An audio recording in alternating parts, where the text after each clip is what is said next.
Hello. How's everyone doing today? Thanks for being here. So we are just going to do a little live beginner brushstroke lesson. So I know a lot of people have anxiety around brushstrokes and they are intimidating, especially as a beginner. So if you guys have any questions, please ask me in the chat. Maybe you guys can start with that with any questions. My camera looks a little dirty, so let me just clean it off.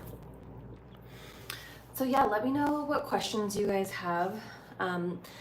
One of my top performing videos on YouTube, it has like over 100,000 views or something like that, is about brushstrokes and swooshes. And it's actually from a few years ago when I was still really new to brushstrokes and I was using this brush that had like a really short bristle. You guys might have seen the video, but it's just funny to me looking back on it now because that was when I first started doing brushstrokes and I was just so proud of myself in that video. Even though the brushstrokes didn't look that great, I was just totally hyping myself up. I was so impressed. So yeah, I know they can be intimidating, but the best thing you can do is just go for it and try it out and practice as much as possible. Hi Jana, hi Mimi. Yes, so please, if you have specific brushstroke questions, ask me in the comment section and I will be sure to get over to those. So I do have brushstroke practice sheets. These ones that I sell on my Etsy, these are really great for practice. They have like a bunch of different patterns that you can do, but sometimes it's nice to just use a blank piece of cardstock. You don't necessarily need the practice sheets. So I think today we're just going to do a blank piece of cardstock. Hi Lori, Linda, Y Roberts. So yeah, I used to use, when I first started, I was using just a random brush that I got at the craft store, and it was just kind of like short and stubby, didn't really have a nice point.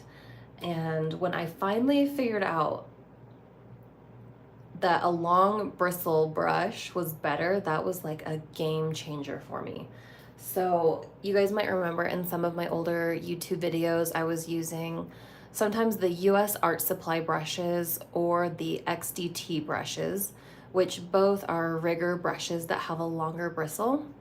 And I used those for a while. They were good. I was just having a hard time finding a brush that had everything that I wanted. So I decided to create my own line of brushes.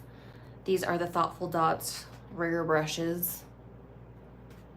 So obviously I love these ones because I made them, I customized them, I picked the bristle length, the bristle thickness, the type, quality, handles, color, everything. So this is what I will be using today. So those of you that are here, we have quite a few people here. Let me know if you have questions. What are you struggling with when it comes to brush strokes? What can I help with? Pam said, Demi, question is how do you know which brush to use? I have yours but have not used yet. That is a great question. So that will depend on the piece that you're working on. So if you're working on a smaller piece, say a rock, you probably are going to want to use a thinner brush. So I'd say the 2/0 or the 3/0 brush is really good for smaller projects. I still use those on my larger ones too. But if you're doing like a large mandala that has a large pattern, then you might want to move up to the size 0, the 1, or the 3. The 3 is really big, but the larger brushes are really great because they pick up and they hold a lot of paint on the bristle. So that's what gives you like the nice plump brush strokes. So we will just do a little bit of practice today. I'm going to just draw myself a little guide mark on here.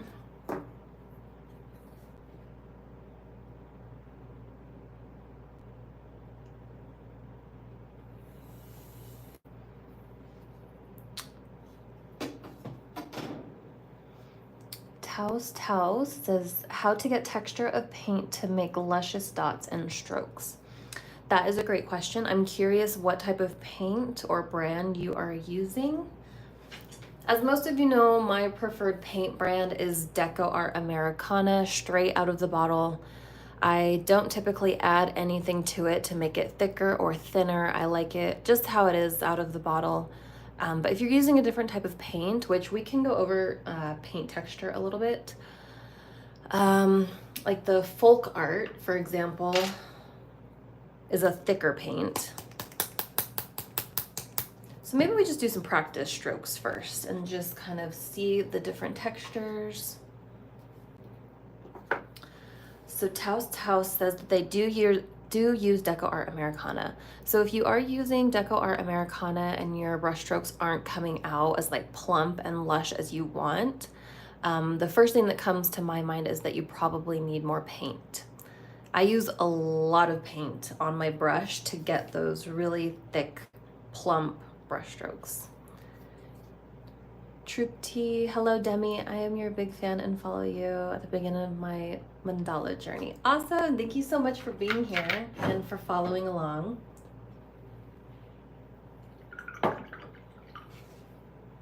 So let's first talk about texture, paint texture. So I'm going to pour some of the folk art that is a little bit on the thicker side.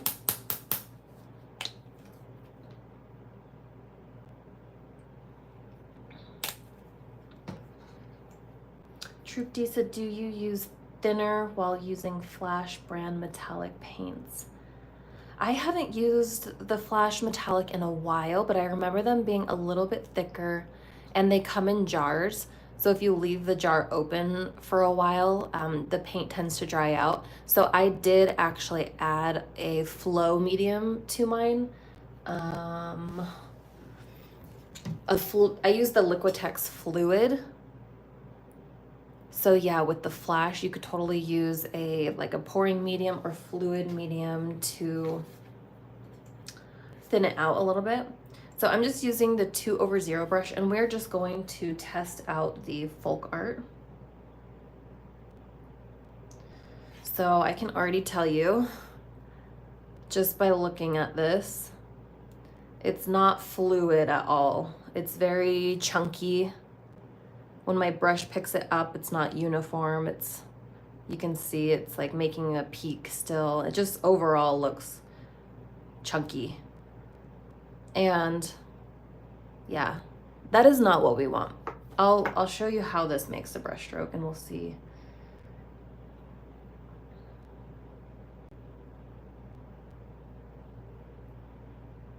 So that looks okay, but for the technique that I do, I typically like to get a lot of paint on my brush. So if we were to do that here, it's way too thick. That is like a mound. And you know, that might be what you're going for. If so, then give it a try, but that paint is just really thick. What I look for when I'm choosing like my paint consistency, I want it to have a really nice flow, because that's what brush strokes are all about. They're about that nice flowy movement. They create a nice flow in our mandala artwork, but also a nice flow for us as artists. It's very like meditative to be doing that flowing brushstroke movement. So for me personally, I would think that this is too thick. I'm rinsing off my brush. Christy's Creation says, watching your videos helped me learn how to paint my own mandalas. Thank you. Brushstrokes is something I've just started playing around with. I think I have a problem going slow enough. Okay. I'm going to keep that in mind as we go. That's really good to know.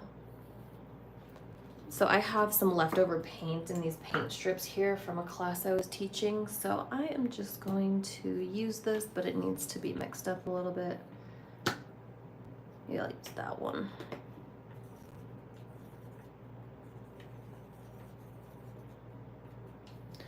So this is the Deco Art paint. I'm using that 2/0 brush again. So I really like the consistency of the Deco Art. If you want to get really like thick, plump swooshes, let me show you how we can get different size swooshes using the same brush. So 2/0, we are just going to dip this in one time.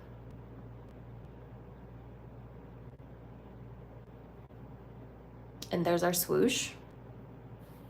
But if you want it to be nice and thick, we can dip it in, and every time I dip it, it picks up more paint. And unlike the thick folk art that we tried, this is very flowy. It doesn't have peaks or like texture really. So you can keep picking up paint.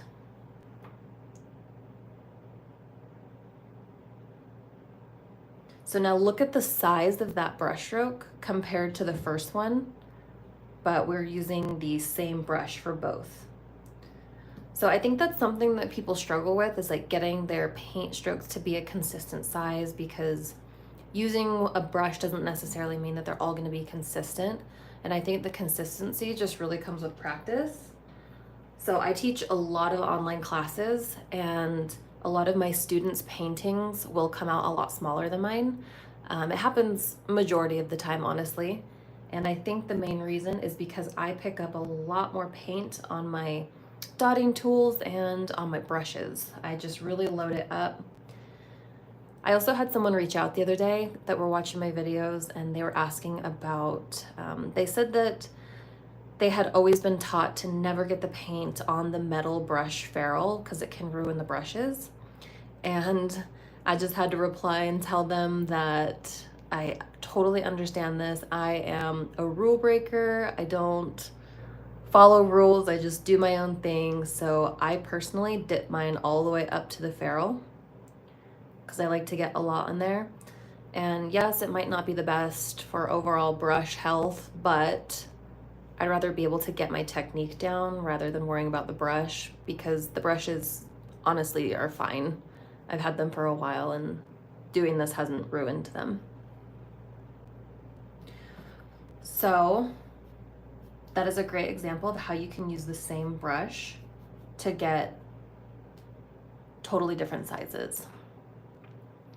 Barbara said practicing with multiple thickness is a good idea to find the one that works best for your paint and techniques. Yes.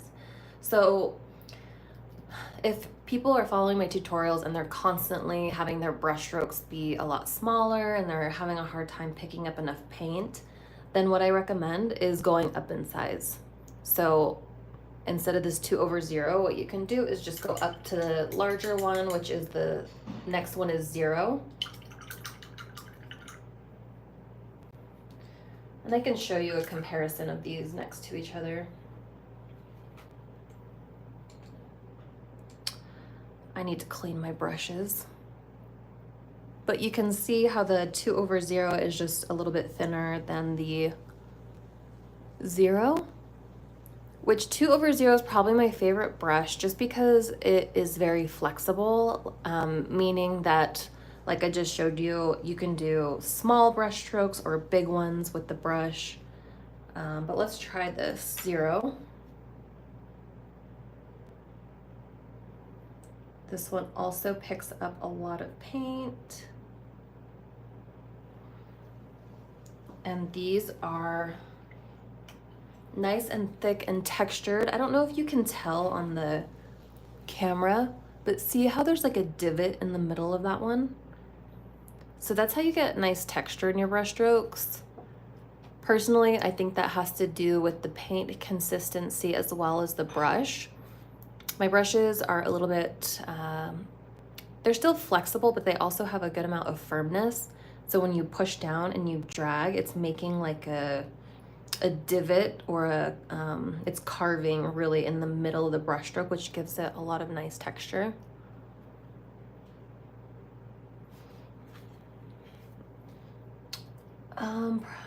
I've been trying for so long, but still my brushstrokes is very off. Can you explain a little bit more of what you're experiencing with your brushstrokes and how they feel off?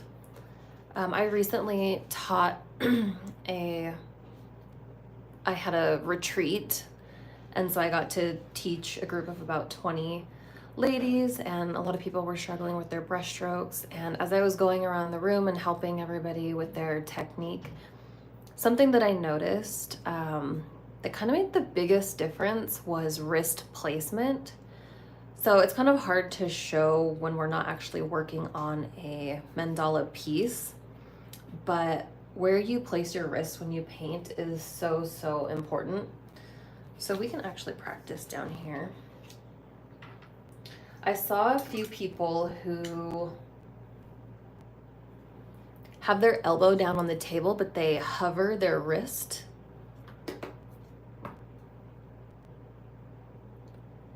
So without the wrist actually being on the table. Is there anybody here who does that? That has their it's like the padding of your palm above the table when you do them? That is really hard because you don't really have a solid foundation. So when doing brushstrokes, you really want to make sure that you have some part of your hand down on the table. It just makes everything a lot more steady. If we're up hovering, it can create a lot of shaking. And that's kind of what we're trying to minimize, is a lot of that like hand movement and shaking. We want it to be very firm and flowy. Lots of people doing the same color and same design. Is it okay to do that? Kadir said lots of people doing the same color and same design. Is it okay to do that? Can you elaborate on that? Do you just mean like in general on social media, people are doing similar designs? I think that's gonna happen regardless of if it's okay or not, you know? Barbara said, I used to be a decorative painter and learned brushstrokes from the top down. Learning to do them opposite way has been the hardest part for me. That is a really good point. Yeah, so we'll take these, for example, the practice sheets. So when we are painting a mandala, we usually start from the center of our, we'll say a wood board. We're painting a wood board. We usually start from the center and work our way out. And we work from the bottom up so that we are not crossing over wet paint. So we start in the middle and come out. So I've seen people practicing on these practice sheets, but practicing them this way so that they are going upward. But if you think about when you're painting a mandala, you're not going to be painting your brushstrokes going up this way, because that means that your wrist and your body is going over all of the wet paint. So you actually will be painting at the bottom, which means you need to practice them going this way. So technically they're like upside down.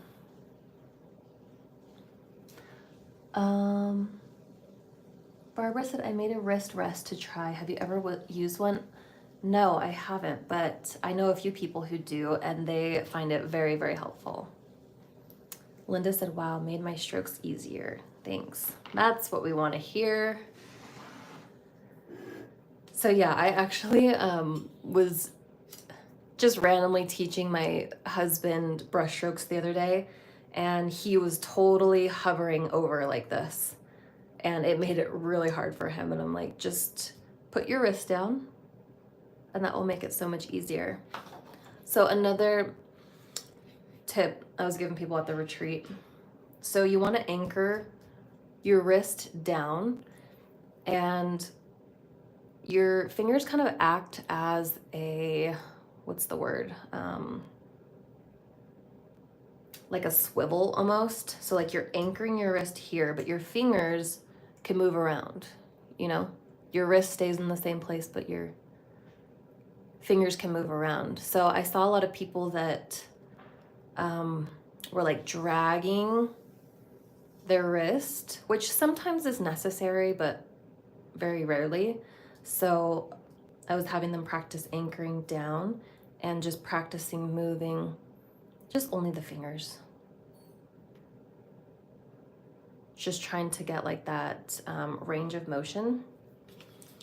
So we can do a little practice on this sheet. And then another thing with the sheets is it's tempting to want to turn them because it's easier to do it that way, but you also have to think about when you're working on a mandala, your piece is usually more upright, maybe a little bit curved. And people also usually have a harder time with one side than the other.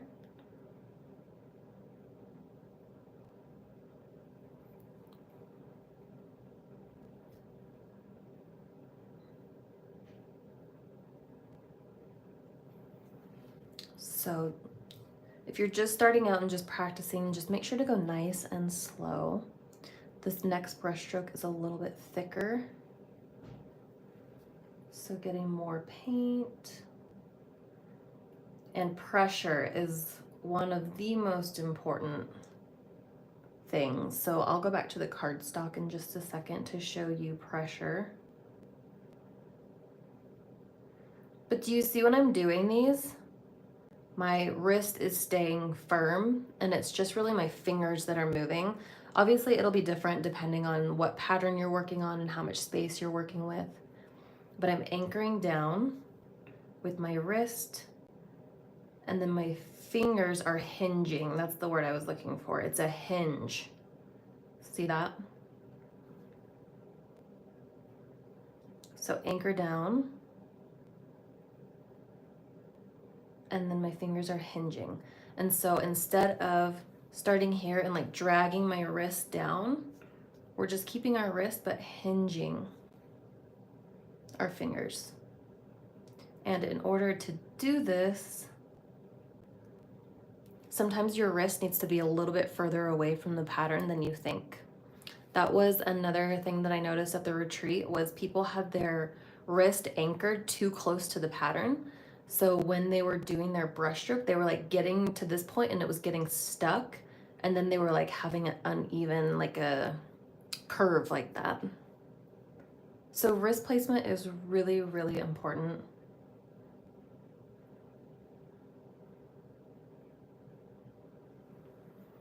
TK, do you find it easier to do better than sides or just one side at a time? I do both. I do both at the same time. Kadir said, do I have to wash the brush every single time? You do not, no. Nope, so when I'm working on a mandala, so say this is the pattern I'm working on my actual piece. I will do this pattern, so this brush stroke and this brush stroke first, and then I'll go all the way around my board so that by the time I'm doing my walking the dots or my second brush stroke, this one's already a little bit dry because I've gone around my board and that takes a little bit of time. So I do this brush stroke and then give it a little time to dry and then do the second one. Does that make sense? Just so it has a little bit of time to dry, but you do not need to wash your brush off every time. So you can do this pattern all the way around your board without washing off your brush. And then you rinse it off when you want to change color or if you're going to take a break for a minute.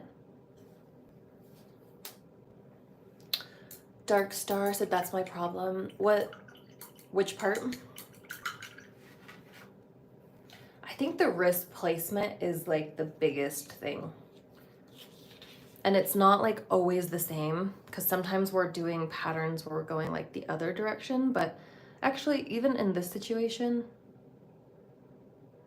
I think it's the same. So anchoring my wrist down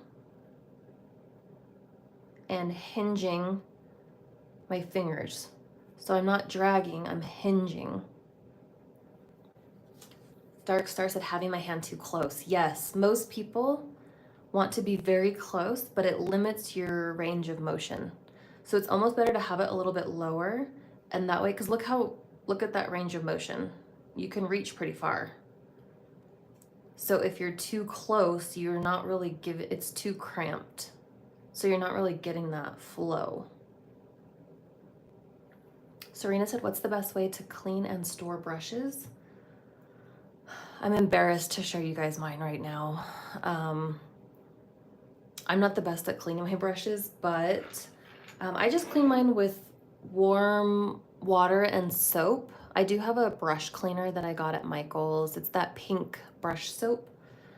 Don't judge me for this, but I have this paint pot and the brushes hang here. So what I would do is wash the brushes and then hang them on the outside to dry. But I love this thing. I just need to clean it. I haven't cleaned it in too long, so don't judge me. Why Robert said I got it. Wow, thanks for this tutorial. You just made it so much easier. Yay! So which part of it clicked for you? Is it the wrist placement? Barbara said I frequently get ugly tails. I assume that is insufficient paint load or consistency. Are you using these same brushes or different brushes? Are they rigger brushes or a liner brush? And that could definitely, and yeah, what paint are you using? Sorry, for everything, it's never black and white. There's always, I need like 100 more details to know.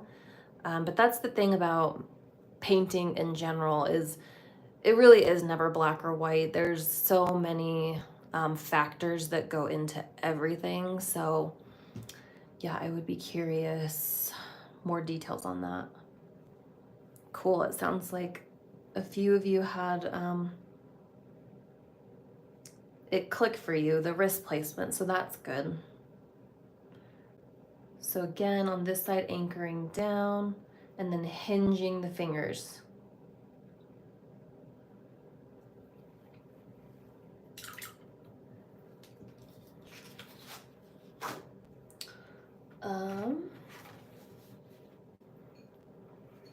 But Barbara, if you have like a nice brush with a nice point, I feel like you should be able to get a good tail if you have, let's see, Barbara said currently different brushes, but I did get yours, haven't tried them yet. Use Deco Art Paint. Okay, if you're using Deco Art Paint and you have my brushes, I definitely recommend trying them, just because I don't know what other brushes you're using, but I made mine very specifically to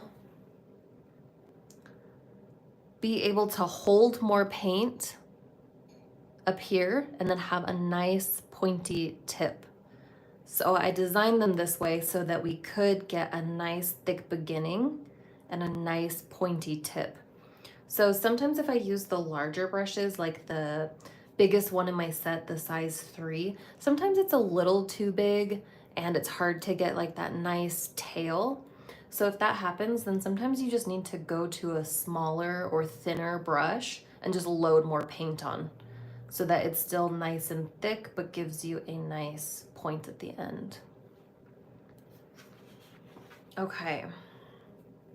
Do you guys have any other questions? I'm so curious. Paint consistency is so important. Pressure, so important. We can try out a little bit of pressure because here we loaded more paint, but also let's test out if we just dip lightly and do just a little bit of pressure and then dip lightly. So same amount of paint, but we're going to push down with a lot of pressure. So that's another good thing to know, is you can use the same brush and less pressure will give you a thinner brush stroke, and more pressure will give you a thicker brush stroke. So many different factors. Knowing how much pressure to use is probably the hardest part, but again, that just comes with lots and lots of practice. That's all I can think of. Dark Star said, I did subscribe to Mandala Doc. I got very excited to watch another lefty paint. Yes, she is awesome. Love her. That's Mandala Doc, Ranu. She's a good friend of mine. She's a lefty and she does brushstrokes. And when she first started doing brushstrokes, she actually took my brushstrokes course and was still struggling with them. I remember she wanted to give up. She just couldn't get it. And then all of a sudden one day it just clicked for her and now she does the most beautiful brushstrokes. So don't give up. Barbara said, is there anything special to know to do strokes on top of previous strokes? No. So like top brush strokes, I usually do when I'm trying to like highlight a piece or get it to pop. So sometimes I'll let my brush stroke dry and then go over the top with a second brush stroke. But for the second one, you don't want it to cover the previous one completely. You just want it to go right through the center. So imagine using like a white pearl is a really good highlight color, but just going right through the center to give it like a nice pop. Metallics make really good top brush strokes. But the only thing to really know about those is you want to let the previous brush stroke completely dry before going over the top. So we will just do a few more.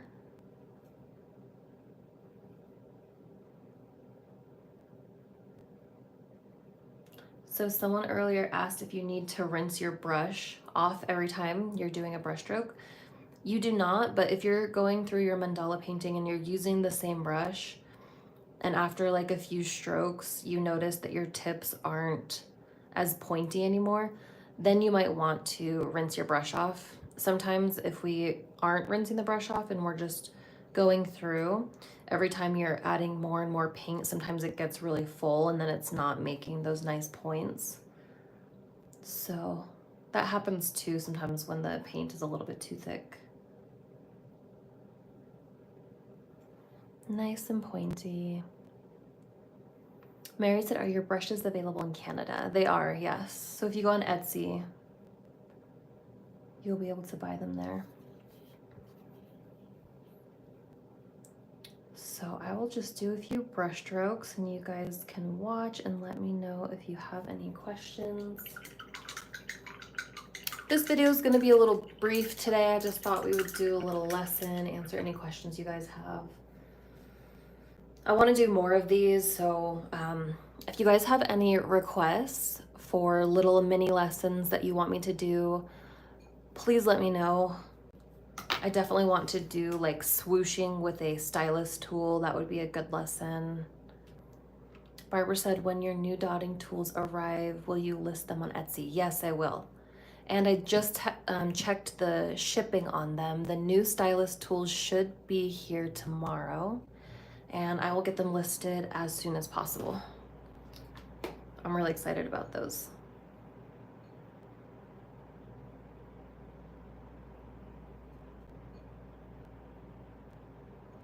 And the new stylus tools, so the last batch of tools that I did were teal to match the brushes. However, if you've been following me for a while, then you may know that since I began painting, I've been using a colored set of stylus tools. Let me show you what I mean. You guys know this set that you can get on Amazon?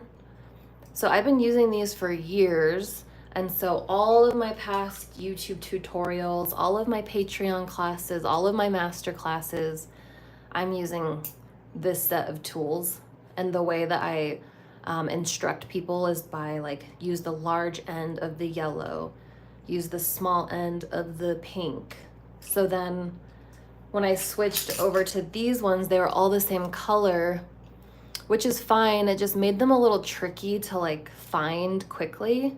So on the new set, they are going to be different colors, and they're going to match the colors of the old set that I used to use, so that if you're following any of my older tutorials or classes, the color coding system will be the same.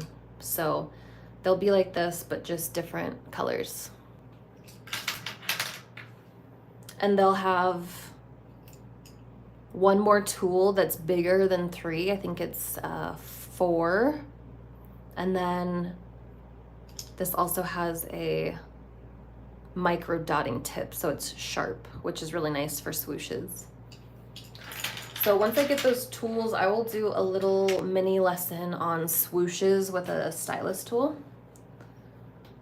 But yeah, do you guys have any other questions on brush strokes? Again, just to reiterate, the most important things are your paint consistency, how much paint you're loading on your tool. So more paint will give you bigger brush strokes, less paint will be thinner. Pressure, same thing. If you're using more pressure, you'll get thicker brush strokes, less pressure, you'll get thinner ones. What else? Practice, practice, practice. Tay K said, Demi, would you use a smaller brush to do top brush strokes? Not necessarily. So like for this one, I use the 2/0 brush. So when I do my top brush strokes, I usually use the same 2/0 brush, but just load less paint onto the brush so that it's thinner. But if you want, you could use the smaller 3/0 brush. One more little tip before we go. If you're ever working on a piece and it has like a black background like this, or just working on cardstock, you can dip your brush in water and use the water to practice. So you can see how the water shows up, but then it dries and goes away. So if you're ever like doing a new pattern or just want a little bit of practice, just dip your brush into water and do a couple practice brush strokes with water.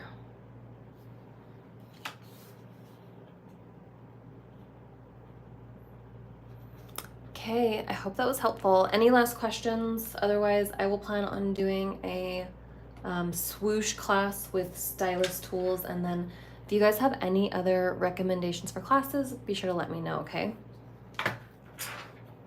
I hope that was helpful. I feel like a few of you had a few moments where things just clicked, so that makes me really happy. Okay, we'll see you guys next time.